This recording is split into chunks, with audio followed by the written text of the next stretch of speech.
Sagittarius, 2025 has already brought some major changes to your life, but there are still some more coming your way that are going to be so positive for you. So in today's video, I want to give you your quick and complete rundown into everything that you need to know that is happening in 2025 astrologically and how it's specifically going to affect you.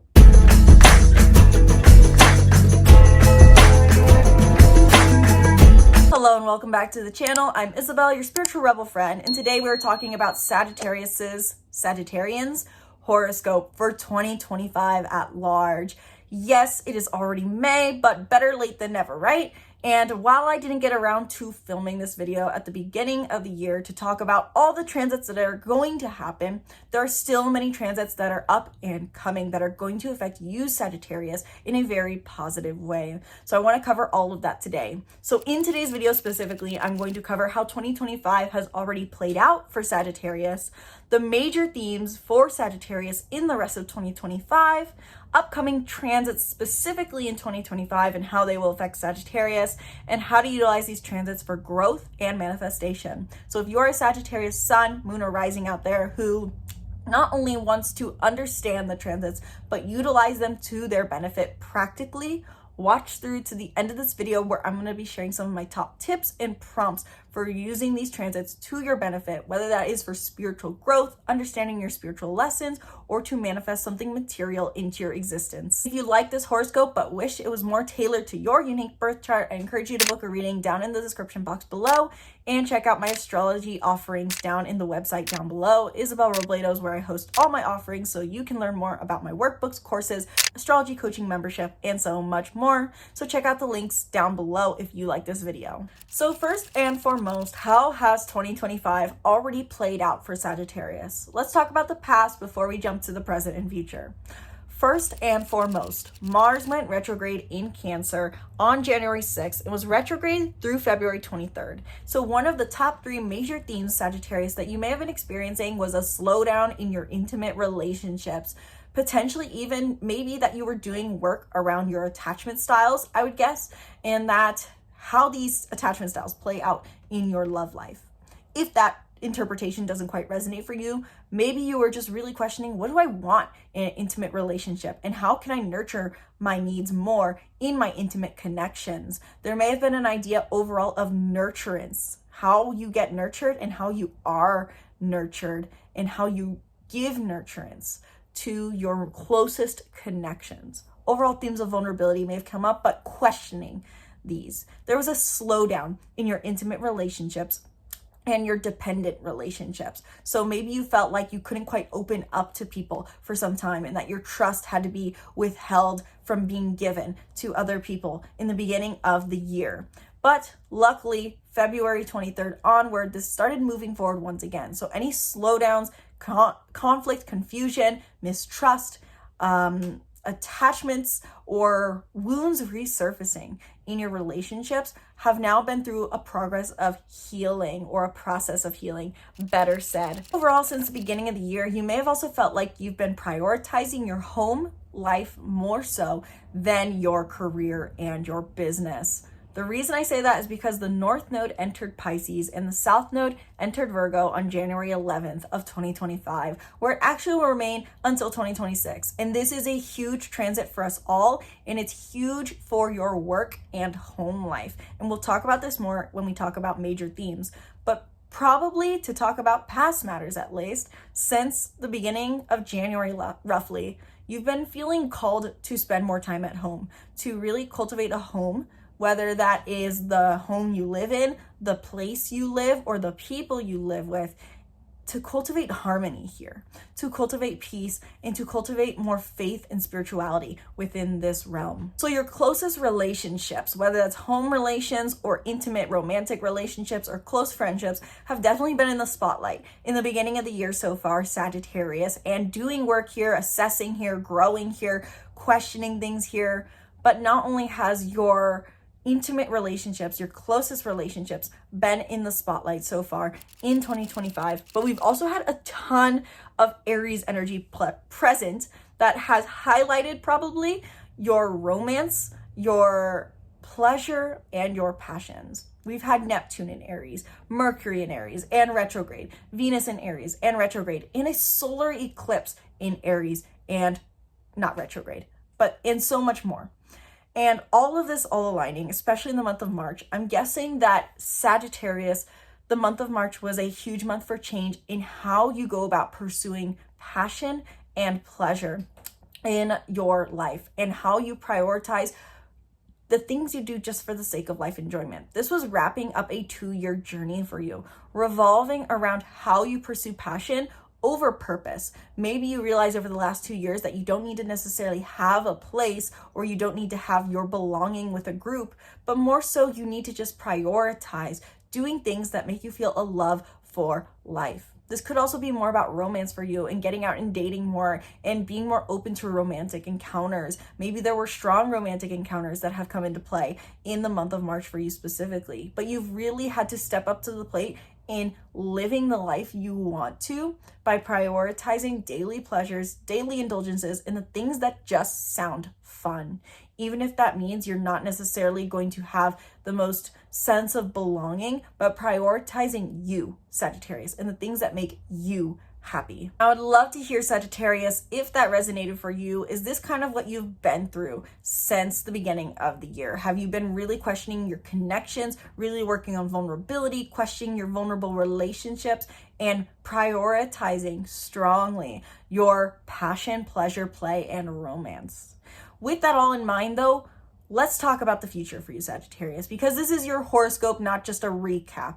And so what are the major themes that are going to be present for you, Sagittarius, in the rest of 2025? Overall, I will say in my personal interpretation of astrology that the major theme for us all always comes back to the North Node, because the North Node is quite possibly the most important part of our chart.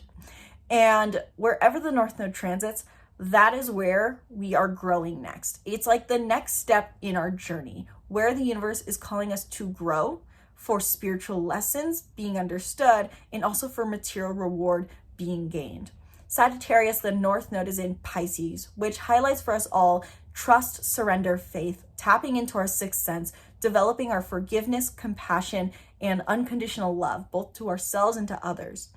For you, this is specifically in your 4th house. So you can expect to be overall, the major theme for you being growing your home life, cultivating the place you live, the people you live with, and the home you live in itself to encourage more compassion, spirituality, and unconditional love in this area of life.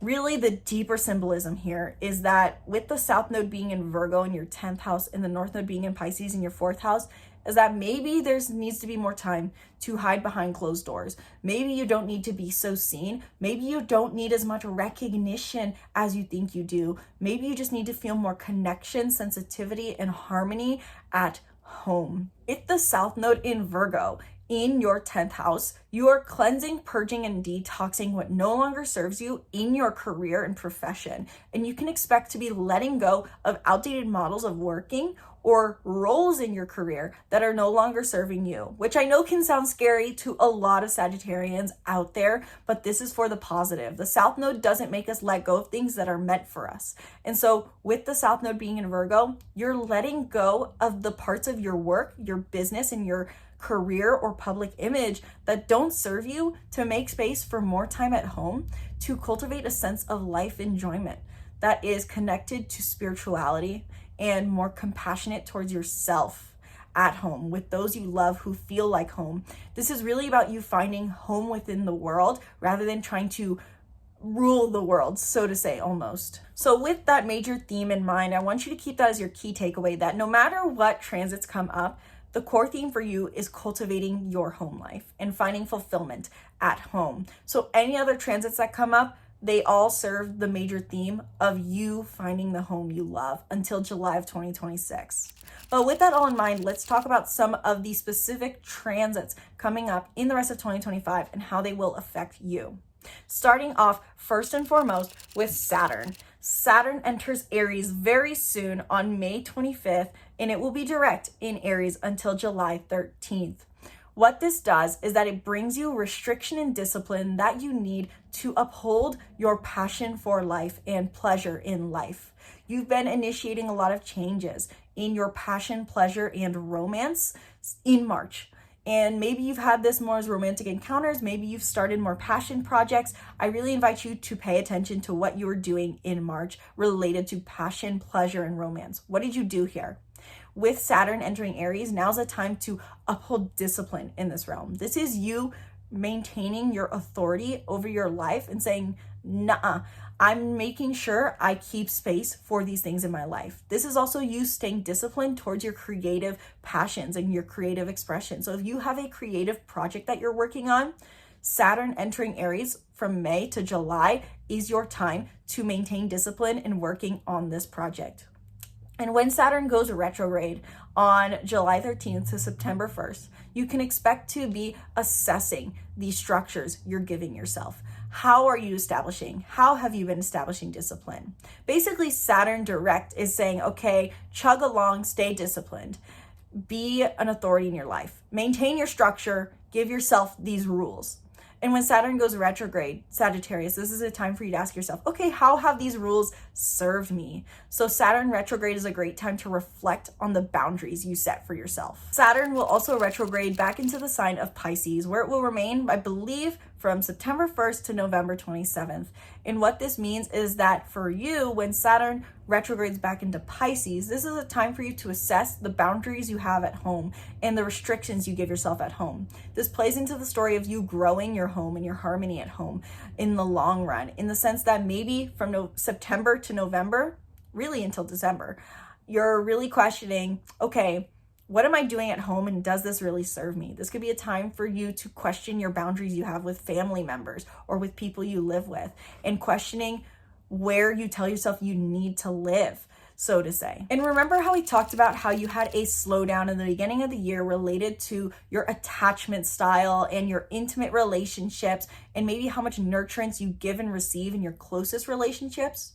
Well, now you can expect these themes to expand in a positive way starting June 9th when Jupiter enters the sign of Cancer. Jupiter brings you spiritual lessons as well as material abundance to your intimate relationships. And so you can expect that with Jupiter entering Cancer, you are going to be expanding how much nurturance you get to receive in your intimate relationships and how much, simply put, emotional fulfillment you can gain from your intimate connections. Jupiter entering Cancer is extremely positive for your relationships and really redefining what codependent relationships mean. This really has to do with the concept of when we get to a point in a relationship, romantic or platonic, where we are sharing emotions, sharing finances, sharing our space, sharing our energy, sharing a lifestyle. Any of those shared relationships get highlighted to now expand how much emotional fulfillment you gain here. On July 7th, Uranus will enter the sign of Gemini, where it will remain until 2026. And this is a longer term theme for you, but given that it starts in July, you can expect to start experiencing unexpected changes into how you think about relationships, one-on-one relationships, and how you interact with them. Uranus entering Gemini into your opposite sign for the next 7 years, but will take a break in 2026, really highlights your way of thinking about relationships, to change them to be more positive and to bring more curiosity to your relationships. And finally, the last transit that I want to talk about, Sagittarius, that will affect you is that we will have eclipses in Pisces and Virgo in September, specifically on the 7th and the 21st. And with that, you can expect destined shifts in your home life and your career to align you with more fulfillment and more harmony. This will be a major event for us all, but I will have a video coming out in September about this to explain in more depth. But overall, Sagittarius, this is going to be a time where you're releasing what no longer serves you in your home life and initiating something new in your career to align with the lifestyle you want to live and to make space for the home environment you want to live in. So with that long horoscope in mind, Sagittarius, what do I recommend you do with this information? I want to take the last few minutes of this video to cover some quick tips for working with this energy.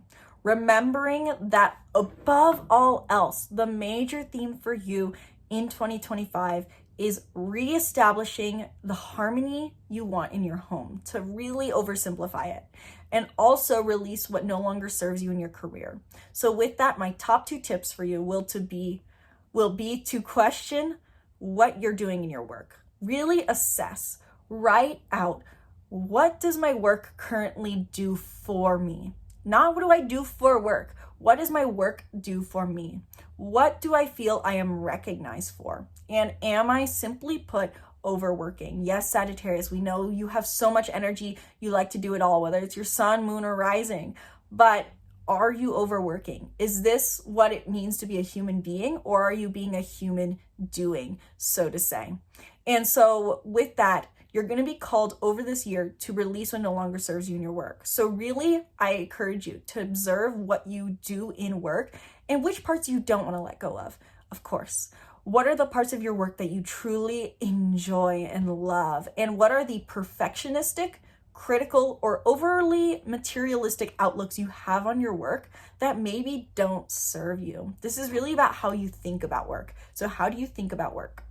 And then secondly, the second tip I'll give for you, Sagittarius, sun, moon, and rising, for utilizing this energy is, what do I want from my home life? How do I feel at home? What am I used to feeling at home? And what would it really feel like to feel at home somewhere?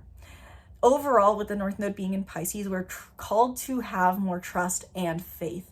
And so with this transit of the North Node in Pisces over this year, while you're moving towards a home environment you love, it's really about you having faith that you will be given the home you want. Not to say that you aren't taking any action, but your biggest step to take is to have faith that the universe will provide.